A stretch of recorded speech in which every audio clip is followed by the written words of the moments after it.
અમારે ત્યાં એક મોડી તાલુકાનું એક ગામડું છે નાનું એવું, ત્યાં વર્ષો પહેલાની એક વાત, આ માતાજીનો પ્રસંગ છે એટલે મને વાત યાદ આવી એટલે કહું છું. માં મેલડીનું એક સ્થાનક છે અને એ વર્ષો પહેલા એક બાદર કરી અને એક ભુવાજી હતા. એ વખતે રાજાશાહી હતી અને ધાંગધ્રા સ્ટેટમાં કંઈક ચોરી થઈ, ધાંગધ્રા સ્ટેટની હદમાં, અને વાયા વાયા વાત કંઈક ભુવાજીનું નામ માલિકોને આવી ગયું અને ભુવાજીને બાપુ જેલમાં પૂરે. ભુવાજી નિર્દોષ છે, કઈ જાણતો નથી વાતમાં, અને જેલમાં પુરાય ભાઈ. અને માં ભગવતી મેલડીને યાદ કરે, હે માં, માં ઈ કે મારો કાંઈ વાંક નથી, ગુનો નથી, દોષ નથી, હું તો એક પામર છું, તારો એક પાવળિયો છું. હું એક તારો દીવો ધૂપ કરું છું અને મને જે મળે મજૂરી કરીને મારું પેટ ભરું છું, અને મારી માથે આ દિશા. જેલમાં બાપુ ખાવાનું પીવાનું બંધ કર્યું, અન્નજળનો ત્યાગ કરી અને માં ભગવતીનું સ્મરણ કરે છે. જેલમાં પડ્યો એક દી એક રાત, બીજો દી બીજી રાત થઈ અને માં ભગવતી એના સપનામાં આવે છે અને કહે છે, વાદળ જાગસ, કે માં જાગું, હું શું ફેર પડે આમ. એ કે અદાવતી તારું નામ આપ્યું છે, તું આવ્યો છું, પણ હું તને હવારે નિર્દોષ ન છોડાવું તો હું મેલડી નહીં, તું સમજ લેજે. બાદરની આંખમાંથી બાપુ ચોથા રાહુડા પડે છે કે માં છોડાય કે ન છોડાય, પણ હવે આમાં મારું તો બોલાઈ ગયું ને. એ કે હવારે તને પ્રમાણ વાળી વાત કરી અને તને છોડાવું તો, એ કે હવારમાં તને છોડાવે એ રાજાના દીકરો જ બાપુ મેળીએ ચડે, ડાબો પગ જો ભાંગી ન નાખું તો માનજે કે મેલડીએ છોડાવ્યો તો. હવારમાં તને છોડાવ્યા પછી તું બહાર નીકળ અને ધોળી ગા તને હામે મળે તો માનજે કે મેલડીએ છોડાવ્યો. અને ગામના પાદરમાં ભોગને એક બાપુ દીકરી માથે પાણીની હેલ ભરીને હાલી આવતી હોય, માનજે કે મેલડીએ તને છોડાવ્યો. કે બસ માં, મારે બીજા કોઈ પ્રમાણ જોતા નથી. હવારમાં નક્કી થયું કે ભુવાજી તો નિર્દોષ છે ને છોડી મૂકો. અને બાપુ હજી છોડવાની વાત કરતા દીકરો બાપુ મેળીએથી પડ્યો, પગ ભાંગ્યો, બહાર નીકળ્યો, ગા હામી મળી, બહાર નીકળ્યો, બાપુ હેલ ભરીને દીકરી હામી મળી, ઘરે આવતો રહ્યો.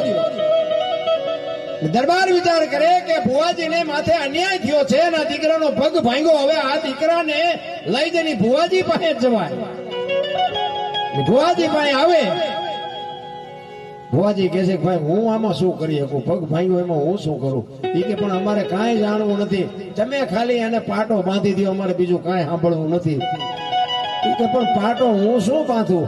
એ કે દવાખાનું તમે છો, માતાજીએ તમે છો, ડોક્ટરે તમે છો, આનો પગ તમારે હમો કરવાનો છે. એ માં ભગવતીને બાબુ એક ગુગળનો તેલનો ધૂપ કરી દીવો કરીને, માં તું આબરૂ રાખજે કઈને પાણી વાળો કરીને પાટો બાંધ્યો. એ 15 દી ધ્યાન હાજો થયો બાપુ. આજની તારીખમાં ઈ ગામના જે છે એ બાયુને બાપુ હાથ પગ ભાંગે ને ઈ મેલડીનો આજે જે ભૂવો છે ને એને બાપુ પાણી વાળો પાટો બાંધે મટી જાય ને દવાખાને જવું નથી પડતું. આ ઈ ભગવતીઓ કાંઈક પ્રમાણ પડ્યા છે બાપુ. ખાધેલા ઓકાવી નાખ્યા, ખાધેલા. શું તમે જોગમાયા એની વાત કરો છો? એ તો જેને નથી માનવું એને આપણે કોઈ મનાવવા નથી, પણ તમારો બાપુ અંતરનો નાદ હોય ને બાપુ જો હાજ પડે, એક હવારે માનતા કરી અને હાજે જો બાપુ ભડાકો ન બોલાવે તો આ ભગવતી.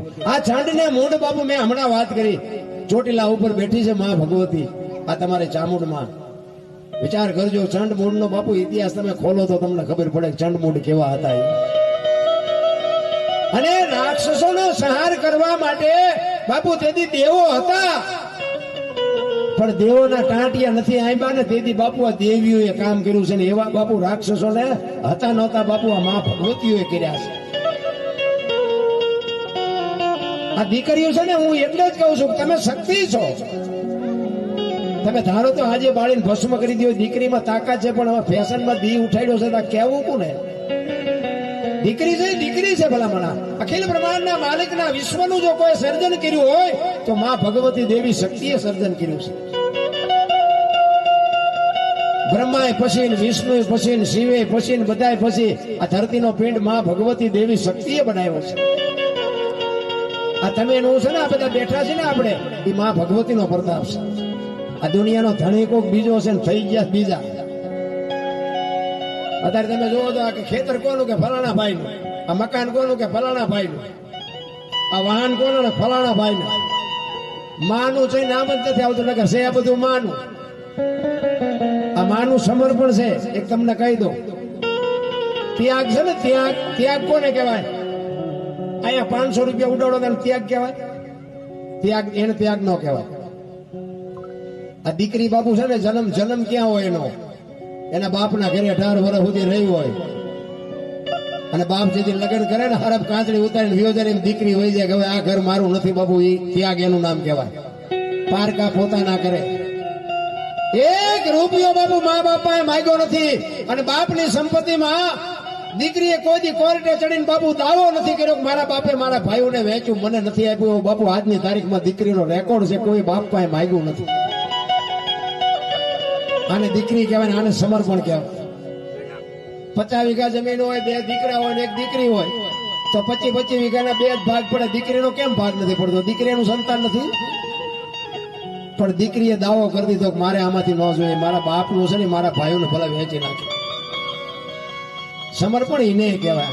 અને આ 25 વીઘામાં જો એકાદો વીઘો ઓછું આવ્યું હોય, એ 25 વીઘા વીવું જાય ભલે વીવું જાય, પણ પાછો પડે તો ફલાણા બાપનો નહીં, એ દીકરા. આ રામાયણ છે ને, રામાયણ એ તમને મને એ જ કહે છે. અખિલ બ્રહ્માંડના માલિક રામચંદ્ર પરમાત્મા વનમાં ગયા ને, લક્ષ્મણને કહે છે, લક્ષ્મણ 14 વર્ષ કાલ પૂરા થઈ જાય હું આવતો રહીશ. રાજનું ધ્યાન રાખજે, બાપનું ધ્યાન રાખજે, પ્રજાનું ધ્યાન રાખજે. ત્યારે લક્ષ્મણ કહે છે, મોટા ભાઈ તમે બાપ છો મારા, સીતાજી મારી માં છે. મારા મા બાપ વનમાં જતા હોય તો અયોધ્યાનું રાજ જેને જોઈને મુબારક અયોધ્યાની ગાદી બાકસના ખોખા ઘોડે રખડતી હતી, કોઈ ધણી નહોતો. નોખી માયુના છોકરા હતા બાપુ. રામાયણ જોજો. અયોધ્યાની ગાદી એટલે દશરથ સારો દરબાર ઇન્દ્ર જેની આશા કરે તેથી ભાઈઓ વિનાનું બેકાર કડવું લાગે કાગડા. અયોધ્યાની ગાદીનો કોઈ ધણી નહોતો. અત્યારે એક વેચ જમીન હાટું હગો ભાઈ હગા ભાઈ મારી નાખે. આપણે જોઈએ છીએ તો આપણે એમ થાય રામાયણ ક્યાં ગઈ? એક જાય ઉપર, એક જાય જેલમાં. જમીન તો અહીંયા પડી હોય. પછી જેલમાં જો એની ખબર કાઢવા જાઓ એટલે શું કે ઓલું પસાવી કર્યું ની જાય ભલે જાય પણ મને બારો કઢાવો. તા વેચ જવા દીધી હોત તો. જે ત્યાગ કરે છે ને એનું બાબુ કોઈ દી ખોટું નથી.